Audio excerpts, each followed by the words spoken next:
Hello, I'm Jon Delano, KDKA-TV political editor. Thanks for joining us for Inside Pennsylvania Politics. Pennsylvania's primary election is now in the books, and this is our last show of the primary season, but there will be more to come as the general election gets closer. We have assembled a panel of young politically active Pennsylvanians from diverse backgrounds and opinions. Elections are about the future, so who better to talk about that than the young? So when we designed this show, I said we only need one old guy on the panel, and that's me. Everyone else is a few decades younger. Joining us on the left side of our panel, Shelley Pikelick, a Mount Lebanon Democrat and mother of 5 children. And Eric Stern, Pittsburgh North Sider, father of 3-month-old child and an LGBTQ Democratic activist. And on our right, Isabella Russo, Oakmont resident and a member of the Allegheny County Council of Republican Women. And Dave Gehring, a Banksville resident and member of the Allegheny County Young Republicans. Now, panel, let's talk results, winners, losers, and what's next. And let's start with Congressional District 12. Most of Pittsburgh and parts of Allegheny and Westmoreland County suburbs. A solid victory for incumbent Summer Lee. The race was called by 9 p.m. So, was anyone surprised? Shelley? This didn't come as a surprise to me. Obviously, this was a race that was being watched very carefully, as a bellwether for the state. But I think ultimately, as an incumbent who spent a good deal of money as well, it didn't surprise me that Summer Lee came out on top. Eric, did Bhavani Patel have a shot at this at all? I think she only would have had a shot if outside groups had come in to the tune of millions and millions of dollars. And Jeff Yass and others spent some money to support her, but without that kind of significant investment that Steve Irwin had last cycle, she just never had a chance. Yeah, Steve Irwin, who was the candidate who ran 2 years ago and came very close to winning the nomination. And part of the funding for Steve Irwin came from the AIPAC, American Israel Political Action Committee. They were absent from this race. Did that surprise either one of you? Yeah, I mean, given the way that the conflict in Gaza was centered in this race, that comes as a bit of a surprise. But I think this was always going to be an uphill battle for Patel. And so, it's just not where they chose to put their money. Eric, any thoughts? I think they determined pretty early on that Summer was pretty popular and it would be too difficult to beat her. So they wanted to save their money for more winnable races. Yeah. How about Republicans? Did you care that Summer Lee won or didn't win in the 12th district? What do you think, Isabel? I'm not going to lie, I was a little disappointed that she won again. Just in my opinion, I think she's a very polarizing candidate. She has said in the past that she wants to defund the police, stuff like that, which I'm not for. So I was hoping Patel would come back and maybe beat her in the end, but unfortunately Summer Lee is the candidate, so I respect that and see what's to come. Yeah. How about you, Dave? So I was pulling for Patel initially. I think if that is the person that's going to win the general election, I would rather have Patel over Summer Lee. But on the other hand, because Summer Lee is more polarizing and is less moderate, I think Summer Lee winning is better for our side. Yeah, interesting. We'll come back maybe to that race in the general election in a few minutes. Now, looking at the Democratic race for Attorney General, Eugene DePasquale won the 5-way race. He'll face Dave Sunday in November. And who also, by the way, Dave Sunday won his primary by a much bigger margin. But if you look at DePasquale's result, he actually won rather comfortably. He was the only one of the candidates to have been a statewide official. Dave Sunday, who is a district attorney from York County, was up against State Representative Craig Williams in the Republican primary. So let's start with the Republicans. Any surprises here? Dave Sunday, the York County DA, now the candidate for Attorney General. Dave? No. Dave Sunday got the endorsements. He was well liked. He had the name recognition. There was no animosity towards Craig Williams. It's just that we put the best candidate that we felt forward. Yeah. How about you, Isabella? Yeah, like I said a couple weeks ago on the show, I was planning on voting for Dave Sunday. I think he can bring a lot to the table when it comes to crime, and I think the endorsements helped his race significantly as well. So I'm really happy for him. On the Democratic side, the Democrats did not endorse any of these candidates. Right. Eugene DePasquale won. A lot of people would say, well, it's because he was from Allegheny County. and all those other candidates were from the Philadelphia area. Do you think that made a difference, Shelley? Oh, without a doubt. I mean, I think that's probably what made the difference. To split those votes from the eastern side of the state between 4 people and have Sunday as the only candidate from over here. You mean DePasquale? Oh, excuse me. Yes. Oh, not Sunday. Because Sunday's from South yes, Central. Of course. We're converting her. DePasquale. Yeah. I mean, I think this is sort of as we expected it to be. Yeah. Eric, no surprise? No surprise. I mean, we had 5 excellent candidates, so an abundance of riches on the Democratic side, and we got a good candidate. Yeah. Well, we'll come back a little later in the show and talk about what it means for the general election. Let's focus on Malcolm Kenyatta, state representative from Philadelphia. He won his statewide primary for Auditor General, and he won big time. What do you make of that, Eric? Well, he was endorsed, and I mean, Malcolm is quite well known, especially among Democrats. You know, he ran for Senate in 2022 and traveled the entire state. This time, you know, I couldn't go to a county party dinner in any part of the state and not see Malcolm there, knowing everybody in the room. So. Right. Well, he is the first black LGBTQ plus official elected to the state house in Pennsylvania. So he's got some notoriety, and he's got his statewide running before. So were you surprised at all by that? No, I mean, not to keep saying the same thing over and over again, but this one wasn't a surprise to me either, you know, for the reasons that Eric mentioned, you know, the name recognition. This one didn't come as a shock to any of us, I don't think. And he's going to run against an incumbent Republican, a Republican who has been in there for 4 years. What do you think? Well, by the way, the incumbent is Tim DeFore. right. I mean, since he is an incumbent, I think he does have a good shot at continuing, you know, his political career. I think he's a great guy, and I really just hope for the best for him at the end of the day. What do you think? Kenyatta versus DeFore? Tim's very likable. He's not really a political figure. He's just in there doing a job. Right. Democrats like him a lot. I've met him a ton of times. He's just a really great guy. I think that Malcolm will have a really hard time against him. Good. We may come back and touch on that again. Allegheny County's Aaron McClellan, now this might have been a surprise, beat the party-endorsed candidate Ryan Bizzarro, a state rep from Erie, for state treasurer to go up against the incumbent Stacey Garrity in November. What do you think, Democrats? Were you surprised that Aaron McClellan won? No, frankly. I understand that Ryan was endorsed by the Democratic Party, but in Democratic primaries, the electorate is often 60% or more women.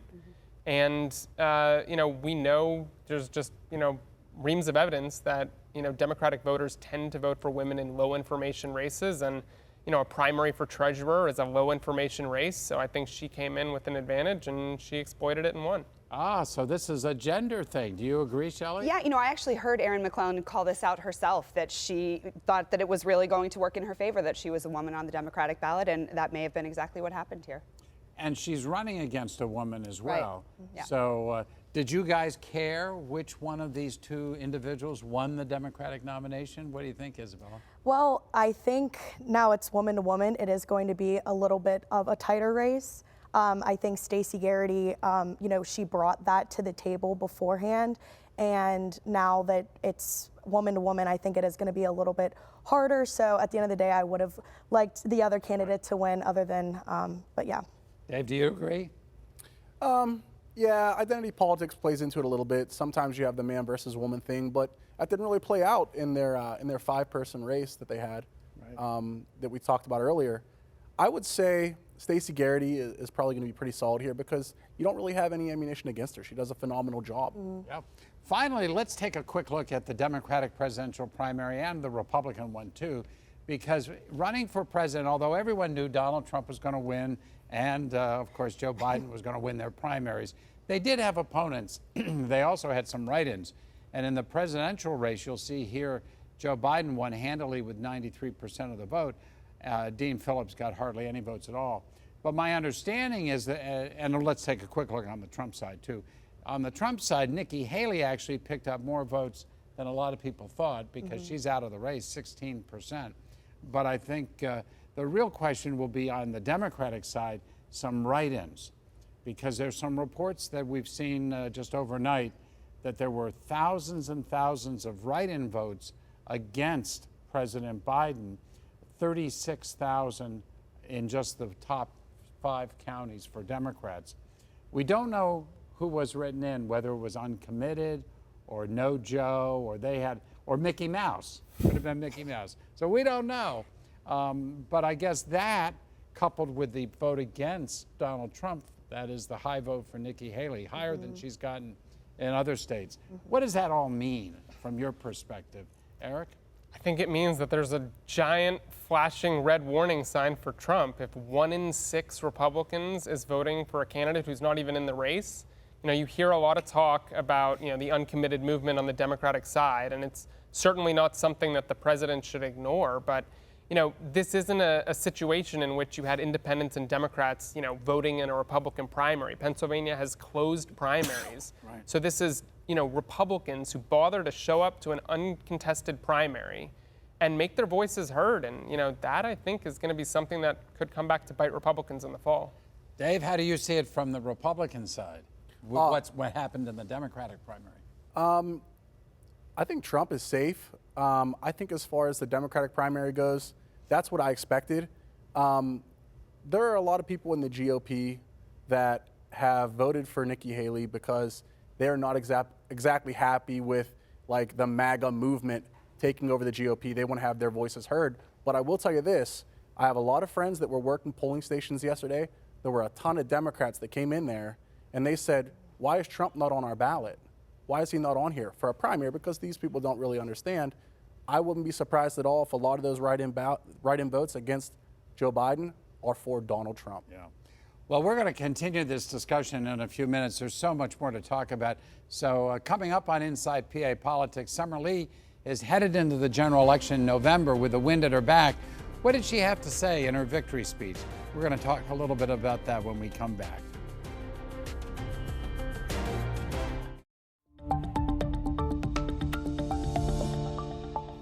The 12th Congressional District primary between Summer Lee and Bhavani Patel was expected to be one of the night's most competitive races, but Summer Lee was declared the winner at 9:21, just over an hour after the polls closed.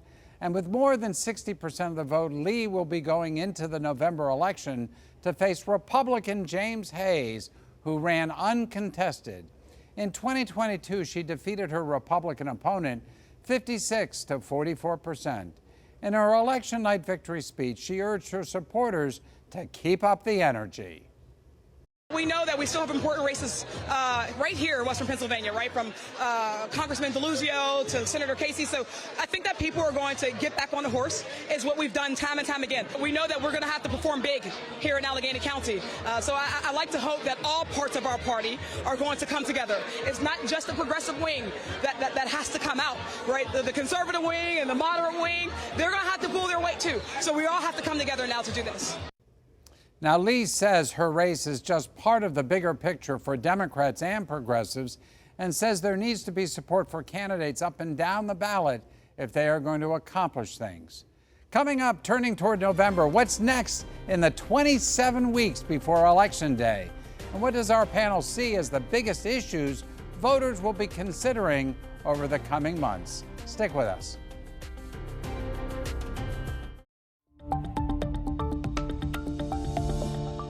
Welcome back to Inside PA Politics. I'm Jon Delano. Let's talk about November and looking forward. What do you anticipate, panel, will be the biggest issues that the presidential candidates will run on? The economy, abortion rights, former President Trump's criminal trials, and what about our Pennsylvania candidates? So let's just start with the presidential race, and we'll start with the Republican side here. Do you see any particular issues that are really going to be important for Pennsylvanians as they vote for president on November 5th? Isabella? I definitely think the economy is going to play a huge role. Obviously, inflation is at a sky high right now. People that I've talked to in the community are having trouble affording, groceries, gas, all that kind of stuff, just basic essentials. So I definitely think that's going to be a huge portion on the ballot this year. What do you think, Dave? I couldn't agree more. I mean, I think the economy right now, you have a group of kids that are graduating, that are coming into adulthood, coming out of college, and Joe Biden beats this drum where he takes our money to pay off their student loans, which Obama did actually finagle most of the student loan issues, and these people aren't going to be able to afford homes with the salaries they're coming out with. They may not be able to afford homes in their first 10 years in their career. So I think that's going to play a huge issue. I think energy is also an issue coming out. The border, because every state's a border state right now, but there's a lot to be concerned about right now. So those are the Republican issues. How about the Democrats? What do you think are the issues in this election, Shelley? Well, I mean, I'd be lying if I said I didn't think the economy was going to be an important issue. There's no question that it will be. But I think abortion rights are going to be a huge driver to the polls in November. You're a suburban woman. I am. I'm a suburban mother of 5 children and a huge advocate for abortion rights. And I know that I fall on the side of most Americans, most Pennsylvanians, when I want to elect officials that are going to protect those rights for me, for my daughters, and for all the other women in our lives. What do you think, Eric? I mean, I think it's notable that our Republican panelists didn't mention abortion because it's an issue that we've seen clearly is motivating Democrats to turn out and independents and Republicans to favor Democrats, and we're going to see that again. But I think if you're talking about young people specifically, the environment is an issue that also shouldn't be discounted. This is a planet that we're going to have to live on a lot longer than some other folks, and that our children are going to have Let the to record live on. show he was pointing at me. I want a clean environment too, for my last few Gently years. gesturing.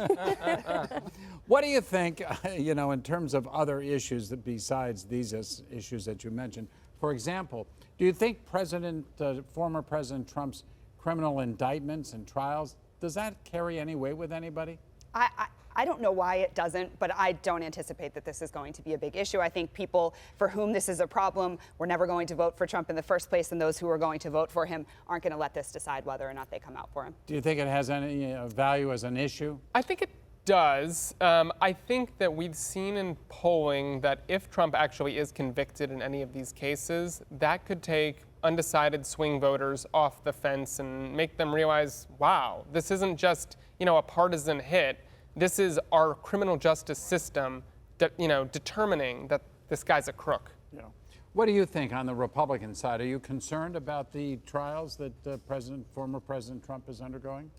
I think at the end of the day, he will be able to pull through these. I think a lot of these indictments are just kind of silly at the end of the day. So, I do agree with her. Like, they're either going to vote for him or they're not, depending on the indictments. So it's not a persuadable issue. Correct. It's just an issue. It's just an issue that's confirms there. what people are. Yeah. Right. Dave, what do you think? I'm going to take an alternate opinion on this one. Sure. I think seeing him be targeted the way he is scaring businesses and developers in many big cities, number one. Number two, in the urban areas, people are seeing him be hunted down just like they've been by local Democrats their entire lives. Yeah. And it is swinging people saying, hey, he's being treated just like I've been treated. Right. And it's swinging people on our side of the fence. Are there any other issues that you think would be used against Joe Biden? And I'll certainly ask you folks that in a second. We only got about 60 seconds left. So can you think of other issues that are likely to rise against Joe Biden? You know what? I would say, as far as everyone that I know, just normal people out here, we're tired of funding other countries while our country's hurting. But you can blame. You're talking about Ukraine? Ukraine, Israel, Taiwan, all of them. Listen, once our country's taken care of, sure, let's start looking everywhere else. But we have to take care of us first. Right. But you can also blame half the Republicans for that. So I'm not so sure. Yeah. What do you think, guys? Is there an issue that can be used to help President Biden or against President Trump? I mean, look, we know that, the president's age is an issue, but frankly, President Trump is just as old. And so, we're seeing a booming economy under Biden. So no, I don't think so. You actually think the economy is helping Biden? Oh, I do. Absolutely. Interesting, interesting. Well, we're going to come back and we'll have a final word or two on this whole election, particularly on how young folks are going to make a difference when we come back. Stick with us. We'll be right back. As we come to the end of the show, one last topic, young people. That's why you're here, and we really want to know, are you going to make a difference in this election in Pennsylvania this year? Eric, we'll start with you. I think I'm going to make a difference. No, look, I think young people will make a difference. And, we're seeing it to a limited extent in the primary. On the Democratic side, there's clearly a movement among young people specifically, because of the ongoing conflict in Israel and Palestine and Gaza. And, it's an issue that I think resonates specifically with young people. Right. And so it's one we're going to have to contend with. So is that issue going to make a difference in terms of who they vote for, I guess, is another part of that question. Yeah, I mean, it might. Again, I think that we're going to see young folks, young Democrats stick with Biden. I don't anticipate that this is going to keep them from voting for him. I wouldn't expect that to be And you would say that's because of the abortion rights issue? I absolutely would. Yes, no doubt about it. I really think that's going to be a giant driver for young people to the polls this fall. So, Isabella, will Republican young folks like yourself make a difference in this election? I think so. I think a lot of people are waking up, people that have never voted in the past. Like we were saying before, even like a lot of my personal friends, they can't afford to buy a house, they can't afford to have kids, like basic essentials. They're not achieving the American dream at the end of the day, and that's killing our country. So I really hope and I know that they are going to end up voting this time around because their personal life is on the line. Dave Gehring, you get the last word. What do you think? Young people, young Republicans, you're one of them. Will you make a difference? I am the young Republican. I would say, yeah. I mean, our spending power is down 25% since 2020, as Izzy just said. You're the population, the young people. You're the ones that apply for a mortgage right now. You're the ones that are trying to afford to start a family. You're the ones that are going to have to deal with student loans, which everyone hates so much, but we keep handing them out. So I hope so, as long as we can continue to get these people out. We shall be watching, and thank you for watching the show. Thanks for being with us these last few weeks. This is our last Inside PA Politics of the primary season, but we'll be back this summer around the party conventions, and then, of course, discussions through the general election in the fall. Thanks to our panelists. Thanks again to you for watching. If you have suggestions, send me an email at jdelano@kdka.com. Remember, our government is only as good as you make it. Be sure to vote. Have a great day, everyone.